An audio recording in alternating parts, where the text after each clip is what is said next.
सभी को श्री कुंज बिहारी श्री हरदास सभी का आज की क्लास में स्वागत है।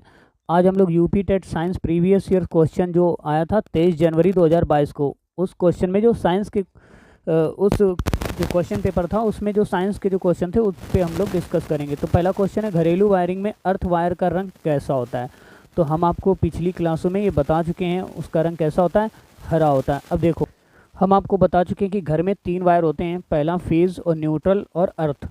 तो फेस जिसमें कि पूरा गर्म तार जिसको बोलते हैं, इसको बोलते हैं गर्म तार, गर्म तार, ठीक है। जो न्यूट्रल होता है इसको ठंडा तार बोलते हैं, ठंडा तार। और ये भू संकर्पित मतलब ये पृथ्वी से जुड़ा होता है, ये पृथ्वी से जुड़ा होता है, अर्थ वाला पृथ्वी से कनेक्ट होता है, ठीक है। तो ये जो गर्म तार होता है जिसमें 220 वोल्ट करंट होती है वो रेड कलर का होता है, लाल रंग का होता है। जो न्यूट्रल होता है जिससे कि न्यूट्रल बोलते हैं, ये ठंडा तार बोलते हैं जिसे, ये काले रंग का होता है। और जो अर्थ से कनेक्ट होता है, पृथ्वी से कनेक्ट होता है, वो हरे रंग का होता है, ठीक है। तो याद रखेंगे।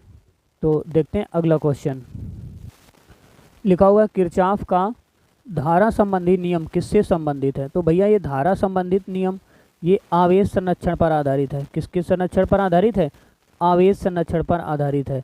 तो हमने आपको इससे ये पढ़ा चुके हैं, किरचॉफ ने 1842 ईस्वी में 45 ईस्वी में जटिल परिपथों को हल करने के लिए 2 नियम दिए, प्रथम नियम और द्वितीय नियम।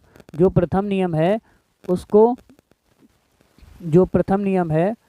उसको बोलते हैं किरचॉफ का धारा नियम। द्वितीय नियम है ये किरचॉफ का वोल्टता का नियम है। ये कौन सा है, धारा नियम, ये है तुम्हारा वोल्ट का नियम, वोल्टता का नियम, ठीक है, वोल्टता का नियम। जो किरचॉफ का धारा संबंधित नियम है वो आवेश संरक्षण पर आधारित है। किस पर आधारित है, आवेश संरक्षण पर, आवेश संरक्षण पर। और जो वोल्टता का नियम है वो ऊर्जा संरक्षण पर आधारित है। किस पर, ऊर्जा संरक्षण पर। अगर ये वाला आया तो ये भी पूछा जा सकता है, ठीक है ना। तो इसको ये जो धारा का नियम है इसको केसीएल बोलते हैं, किरचॉफ करंट लॉ। इसको केवीएल बोलते हैं, किरचॉफ वोल्टेज लॉ, ठीक है। और इसको संधि का नियम भी बोलते हैं। जो धारा का नियम है इसको संधि का नियम बोलते हैं, संधि संधि संधि का नियम बोलते हैं। और ये इसको पास का नियम बोलते हैं। किसका नियम, पास का नियम बोलते हैं, ठीक है। तो याद रखिएगा। अगला क्वेश्चन देखते हैं। ये रिपीटेड क्वेश्चन है, लिखा है रेशम पालन क्या कहलाता है। तो रेशम पालन सेरीकल्चर कहलाता है। कच्चा रेशम बनाने के लिए रेशम के कीटों का पालन सेरीकल्चर कहलाता है, ठीक है। रेशम उत्पादन का आशय बड़ी मात्रा में रेशम प्राप्त करने के लिए रेशम उत्पादक जीवों का पालन करना है। जबकि पीसी कल्चर, ये कौन है, पीसी कल्चर, ये ऑप्शन तो ये सही है, ठीक है। पीसी कल्चर मछली के उत्पादन में आता है। किसमें, मछली उत्पादन में, ठीक है। और जो एपी कल्चर है, एपी कल्चर ये मधुमक्खी पालन में आता है।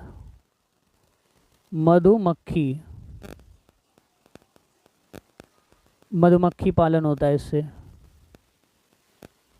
पालन में आगे आता है। जो एग्रीकल्चर है ये कृषि कार्यों से संबंधित है। ये एग्रीकल्चर किससे संबंधित है, कृषि के कार्यों से संबंधित है, ठीक है। तो अगला क्वेश्चन, ये भी रिपीटेड क्वेश्चन है। लिखा हुआ है कि वह ऊतक जो एक हड्डी मतलब अस्थि को दूसरी अस्थि से जोड़ता है उसको क्या बोलते हैं। हम आपको ये बता चुके हैं, उसको बोलते हैं स्नायु लिगामेंट। क्या बोलते हैं, स्नायु लिगामेंट, ठीक है। तो देखो जरा, ऑप्शन नंबर डी आपका सही है। वह ऊतक जो एक हड्डी से दूसरी हड्डी को जोड़ता है उसको स्नायु लिगामेंट कहते हैं। और दूसरा पॉइंट इसमें क्या है, वह ऊतक जो पेशी को पेशी से जोड़ता है। देखो, जो पेशी से जोड़ता है उसको कंडरा बोलते हैं। क्या बोलते हैं, कंडरा। ये क्या जोड़ता है, पेशी को पेशी से, पेशी को अस्थि से जोड़ता है, ठीक है। लिख लेना इसको, कंडरा जो होता है पेशी को अस्थि से जोड़ता है, ठीक, याद रखिएगा। अगला क्वेश्चन है ऊष्मा का एसआई मात्रक क्या होता है? तो जो ऊष्मा का एसआई मात्रक होता है वो जूल होता है। ऊष्मा का एसआई मात्रक क्या होता है? जूल। ऊष्मा जानते हो, ऊष्मा एक प्रकार की ऊर्जा ही है जो दो वस्तुओं के बीच उनके तापांतरण के कारण एक वस्तु से दूसरे वस्तु में स्थानांतरित होती है। स्थानांतरण के समय ही ऊष्मा जो ऊर्जा होती है वो ऊष्मा कहलाती है। अतः ऊर्जा का मात्रक ही ऊष्मा का मात्रक होता है। ठीक, तो याद रखिएगा। अगला क्वेश्चन है, यदि P और F तथा A क्रमशः दाब, बल और क्षेत्रफल को प्रदर्शित करते हैं तो ये सूत्र किससे डिनोट करेंगे? तो देखो, दाब बराबर क्या होता है? दाब को P से डिनोट करते हैं। प्रेशर दाब बराबर बल बटे क्षेत्रफल, बल बटे क्षेत्रफल। क्या होता है? बल, बल हो गया F, क्षेत्रफल हो गया A। तो इसका फार्मूला क्या हो गया? F बटे A। ठीक है, याद रहेगा। चलो अगला क्वेश्चन देखो। अगला क्वेश्चन है, पृथ्वी के चुंबकीय ध्रुव को पर नमन कोण क्या होता है? तो भाई ये तो हम आपको बता भी चुके हैं पहले भी, कितना होता है? 90 अंश। आप जानते हैं पृथ्वी के परिणामी चुंबकीय क्षेत्र की दिशा तथा क्षैतिज क्षेत्र की दिशा के मध्य बनने वाले कोण को क्या बोलते हैं? नति कोण। इसी को नमन कोण और नति कोण भी के नाम से भी जाना जाता है। ठीक है, पृथ्वी के चुंबकीय ध्रुव का पर नमन कोण कितने अंश का होता है? 90 अंश का होता है। तथा विषुवत या भूमध्य रेखा पर जो नमन कोण होता है वो 0 अंश का होता है। ठीक है, याद रखिएगा। अगला क्वेश्चन देखो। क्वेश्चन है, लैंगर हैंस की द्वीपिकाएं इनमें से पाई जाती हैं।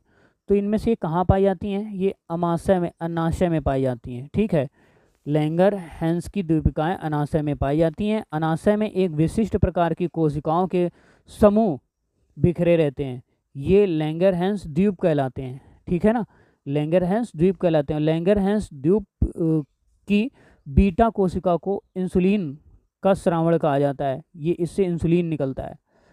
ठीक है, किसको? लैंगर हैंस द्वीप की बीटा कोशिका को, जो यकृत में ग्लूकोज को ग्लाइकोजन के रूप में संचय करने में काम करता है। ठीक है, तो याद रखिएगा। अगला लिखा हुआ है, 10 मीटर लंबाई के ध्वनि तरंगों में 20 मीटर संपीड़न, 20 संपीड़न तथा 20 विरलन, तो तरंग की तरंग दैर्घ्य ज्ञात करना है। तो भैया तरंग दैर्घ्य सबसे पहले क्या होता है बताओ? तरंग संचरण की दिशा में माध्यम के किसी भी कण के एक पूरा कंपन किए जाने पर तरंग जितनी दूरी तय करता है उसे तरंग दैर्घ्य कहते हैं। जैसे कि ये एक वेव है, इसको ये पूरा एक गर्त एक सुरंग मिला के यहाँ से यहाँ तक की जो दूरी है ये पूरी तरंग दैर्घ्य कहलाती है लैम्डा। और तरंग दैर्घ्य बराबर होता है, लैम्डा बराबर होता है लंबाई, ठीक है, लंबाई बटे विरलन या संपीड़नों की संख्या। तो विरलन या संपीड़नों की संख्या, ठीक है, तो विरलन या संपीड़नों की संख्या कितनी है? 20 है। लंबाई कितनी है? 10 मीटर में है ना, तो इसको सेंटीमीटर में बदल दो, तो 100 सेंटीमीटर हो गया, 1000 सेंटीमीटर हो गया। ठीक है, 10 मीटर था ना, तो इधर कितना आया? 20, भाग कर देंगे कितना आ जाए? ये 0 0 खत्म, और कितना है ये? 50 आ गया, 50 सेंटीमीटर, 50 सेंटीमीटर। ठीक, अगला क्वेश्चन है, यदि पानी तथा कांच के परम अपवर्तनांक, ठीक है, क्रमशः कितने कितने हैं? 4/3 तथा 3/2, तो पानी के सापेक्ष कांच का अपवर्तनांक ज्ञात करो। देखो पहले निकालेंगे हवा के सापेक्ष, ठीक है, जल का अपवर्तनांक कितना है? 4/3। फिर कांच के सापेक्ष, यही तो दिया है, कांच के सापेक्ष, ये हवाई के सापेक्ष तो है सब पूरे, हवा के सापेक्ष कांच का अपवर्तनांक, कांच ग्लास, ठीक है, का अपवर्तनांक 3 कितना है? 2। अब किसके? पानी के सापेक्ष कांच का अपवर्तनांक, तो पानी कितना है? वाटर के सापेक्ष n। फिर किसका अपवर्तनांक? कांच का। तो देखो ये जो g आगे है इसको आगे लिखना है, कैसे? एन जी और बटे w नीचे लिखना है, NW के सापेक्ष है, g ऊपर और ये इधर वाला नीचे लिखना है। तो क्या आएगा? 3/2 और बटे किसमें? 4/3। बस इसको सॉल्व कर दो, आंसर आ जाएगा। कैसे? 3/2 इंटू ऊपर चला गया 3 कितना? 4, तो कितना हो गया? 3 3 9, 4 दूनी 8, ही हो गया आंसर। 9/8 is correct answer. ठीक, अगला सवाल देखो, लिखा है बाइनरी नंबर। ये बाइनरी नंबर लिखा है, इसको डेसिमल संख्या में बदलना है। तो डेसिमल संख्या बदलने के लिए कैसे निकालेंगे, देखो ऐसे लिखेंगे 1 1 0 1, ये है। अब इधर से शुरू करते हैं, 2 की पावर 0 प्लस 2 की पावर कितनी 2, फिर प्लस 2 की पावर कितनी, रुको 2 की पावर इधर 1 हो गई, इधर हो गई 2, इधर हो गई 2 की पावर 3। अब इनका इसमें गुणा कर करके सीधे इसमें गुणा करके इनको जोड़ देना है। कैसे, 1 गुणे 2 की पावर 3 प्लस 1 गुणे 2 की पावर 2 प्लस 0 0 गुणे 2 की पावर कितनी 1 प्लस 1 गुणे 2 की पावर कितनी 0। तो 2 की पावर 3 का मान कितना आएगा 8 प्लस 2 की पावर 2 का मान क्या आएगा 4, इसका मान हो गया 0 प्लस इधर कितना हो गया 1, जोड़ दो 8 4 12 और 1 कितना 13, आंसर आ गया ये 13 इज करेक्ट आंसर। ठीक, अगला क्वेश्चन सॉल्व करते हैं। प्रोटिस्टा जगत में संबंध रखने वाले समस्त जीवधारी होते हैं। प्रोटिस्टा जगत में संबंध रखने वाले समस्त जो जीवधारी होते हैं वो एक कोशिकीय होते हैं, और एक कोशिकीय और यूकैरियोटिक होते हैं। ठीक है, जगत में पाए जाते हैं। इनमें पूर्ण विकसित केंद्रक पाया जाता है। इसमें क्या पाया जाता है, पूर्ण विकसित केंद्रक। ये स्वतंत्र जीवी तथा परजीवी या परपोषी सभी प्रकार के हो सकते हैं। ठीक है, याद रखना ये क्वेश्चन पूछा जा सकता है। ये पूर्ण केंद्रक इसमें पाया जाता है, पूर्ण विकसित केंद्रक।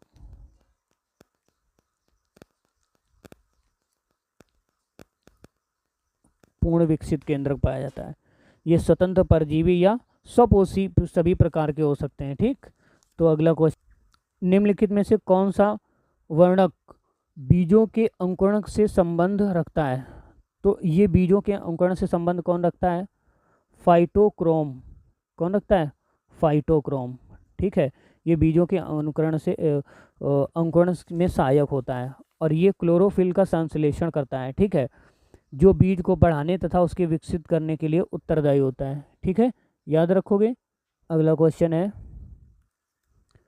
बीजों का जरायुज विविपेरस अंकुरण होता है। ये पता है किसमें होता है, राइजोफेरा में होता है, राइजोफोरा में होता है। ठीक है, तो बीजों का जरायुज विविपेरस अंकुरण राइजोफोरा या मैंग्रोव पौधा में पाया जाता है, पौधों में पाया जाता है। प्रातः बीजों को जो अंकुरित होने के लिए ऑक्सीजन की आवश्यकता होती है। लवड़ी दलदल में ऑक्सीजन की कमी होती है, अतः बीज मात्र पौधे पर, ठीक है, अतः बीज मात्र पौधे पर फल के अंदर रहते हुए भी अंकुरित हो जाते हैं। यह गुण प्रत्यस्थ अनुकरण कहलाता है। ठीक है, विविपेरस कहलाता है, फल के अंदर रहते हुए भी ये अंकुरित हो जाते हैं। ठीक, तो अगला क्वेश्चन लिखा हुआ है, यदि 5 सेकंड में एक वस्तु का संवेग 10 मात्रक से बढ़ाकर 25 मात्रक हो जाए तो इस पर कार्यरत बल होगा कितना होगा। देखो t बराबर तुमको दिया गया 5 सेकंड, 5 सेकंड। ठीक है, और t बराबर फिर p1, पहला फोर्स कितना था, पहला था 10 किलोग्राम मीटर प्रति सेकंड। फिर P2 बराबर कितना था 25 किलोग्राम मीटर प्रति सेकंड। फिर इस पे F का वैल्यू फाइंड करना है। तो F बराबर क्या होगा भाई, P2 माइनस P1 बटे T। P2 का मान कितना था 25 माइनस 10 बटे T कितना था 5, घटा दो इससे 15 बटे 5 बराबर 5 तियाँ 15, 3 न्यूटन का फोर्स आया। ठीक है, कितना आया 3 न्यूटन, आंसर आ गया। अगला सवाल, खाना बनाने के बर्तन में अभ्रक का उपयोग होता है क्योंकि यह, पता है क्योंकि यह ऊष्मा का सुचालक और विद्युत का कुचालक होता है। ठीक है, अगर यह यूज नहीं होगा तो तुमको करंट भी लग सकता है। और आगे अगर आप आगे की जानकारी चाहो तो हम बताते हैं। देखिए जो अभ्रक होता है ये बहुउपयोगी खनिज होता है, जो अभ्रक की बात हो रही है। ठीक है, ये जो अभ्रक होता है ये बहुउपयोगी खनिज होता है। आग्नेय व कायांतरित चट्टानों के रूप में पाया जाता है। ये आग्नेय एवं कायांतरित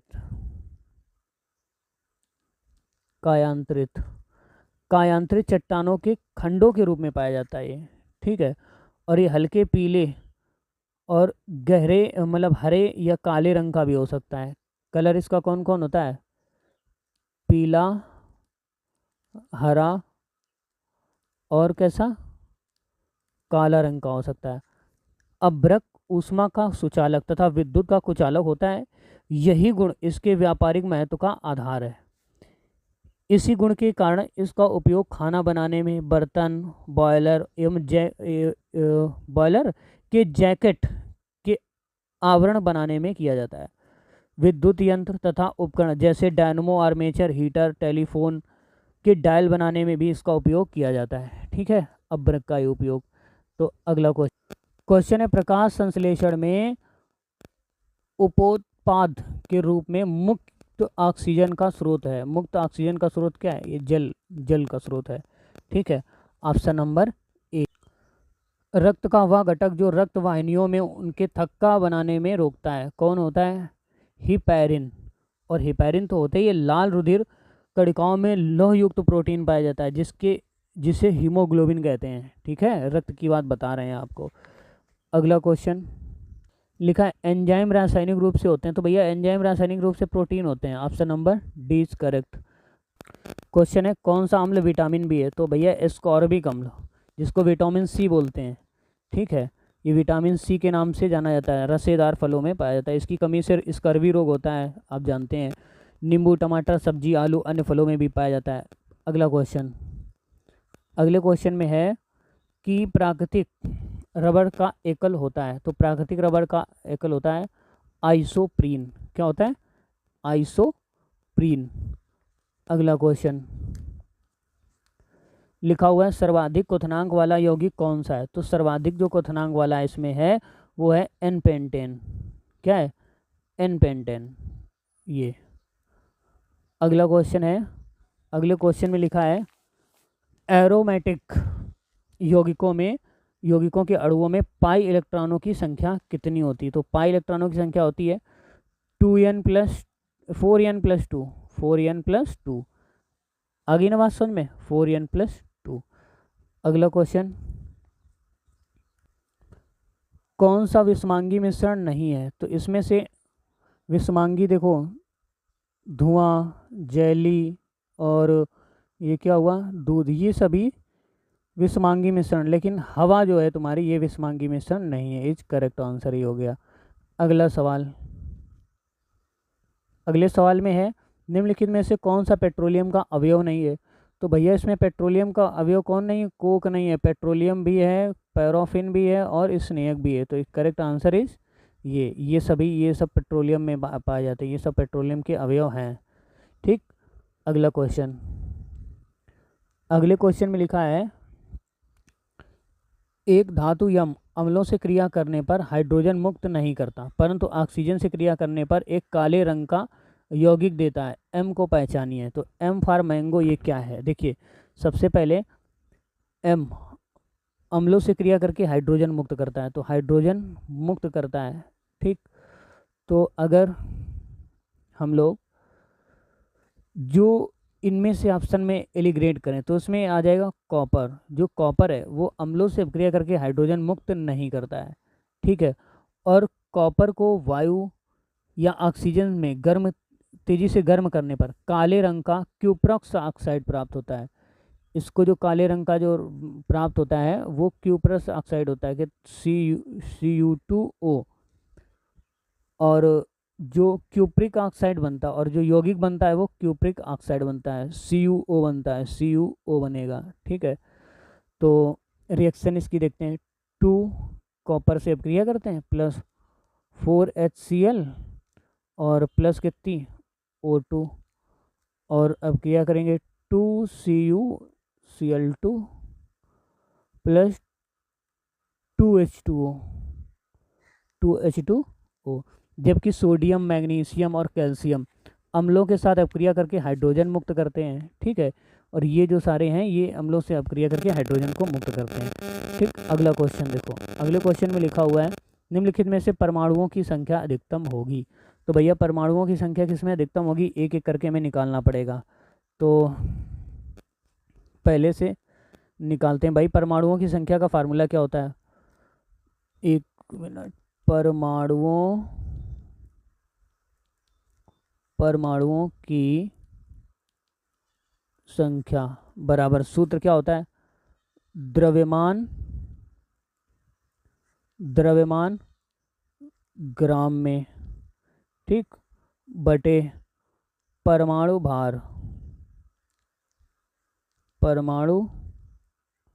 भार क्या होगा, देखो CH4 का निकालेंगे। CH4 में क्या आएगा, 12 कार्बन के हो गए प्लस 1 हाइड्रोजन का हो गया, इसमें 4 हैं तो टोटल हो गया कितना, 16। तो इसमें निकालेंगे यन का मान, यन बराबर 16 बटे परमाणु भार कितना हो गया, 16 बराबर कितना, 1। अब देखो CO2 का निकालो, CO2 में कितने आएंगे, 12 हो गए कार्बन के और ऑक्सीजन के 2, ऑक्सीजन का परमाणु भार होगा 16 बराबर टोटल आ जाएंगे 44। तो यन का मान कितना आया, 16 भार है, ठीक है, बटे 44, भाग में गया कितना है 0.36 आया। ठीक, अगला है तुम्हारा ऑक्सीजन। चलो ऑक्सीजन का देखो, ऑक्सीजन में O2 का तो 2 गुणे 16 बराबर हो गए 32। तो यन बराबर आ जाएगा 16 बटे कितना, 32, भाग कर दो, दशमलव कितना आया, 5। फिर आ जाओ N2 नाइट्रोजन, नाइट्रोजन में कितना है, 2 गुणे कितना, 14 बराबर 14 दूनी 28। तो यन का मान आ गया तुम्हारा 16 बटे 28 बराबर, भाग करो 0.57। ठीक, अब इनको घटते हुए क्रम में देखो, पहले तुम्हारा किसका था, पहले था CH4 का, इसके बाद में N2 का हुआ, इसके बाद O2 का हुआ, इसके बाद CO2 का हुआ। ठीक, परमाणुओं की अधिकतम संख्या का घटता हुआ एक क्रम हो गया। ठीक, तो इसमें ऑप्शन नंबर आपका चला जाएगा कौन सा, C नंबर। अगला क्वेश्चन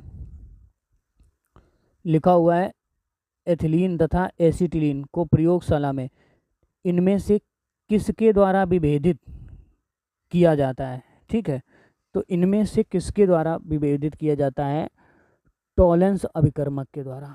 किसके द्वारा, टॉलेंस अभिकर्मक के द्वारा विभेदित किया जाता है।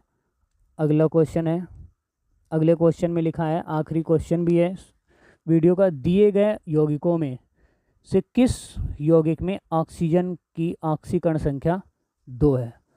तो चलो दिए गए यौगिकों में से, तो इसमें से हमें निकालनी पड़ेगी। तो ये जो सामान्यतः जो ऑक्सीजन की ऑक्सीकरण संख्या होती है वो तो -2 होती है। कितनी होती है, -2। तो इसमें जो OF2 है इसकी ऑक्सीकरण संख्या होगी वो +2 होगी और सभी में -2 होगी। ठीक है, तो फिर मिलते हैं अगले वीडियो में, तब तक के लिए इसको लाइक, सब्सक्राइब और शेयर कीजिए। अब आपके साइंस के जितने भी क्वेश्चन थे वो प्रीवियस ईयर्स के यूपी टेट के हमने सारे सेट के, देखिए आपके पास जो है पूरे 9 पेपर हमने इसमें सॉल्व करके बता दिए आपको। अब मैथ वाले के नंबर आ गया, मैथ वाले में सारे क्वेश्चन हम आपको सॉल्व करके बताएंगे, जबकि 2 सेट के हम लोग कर चुके हैं, 2011 और 2013 में जो एग्ज़ाम हुआ था उसके कर चुके हैं।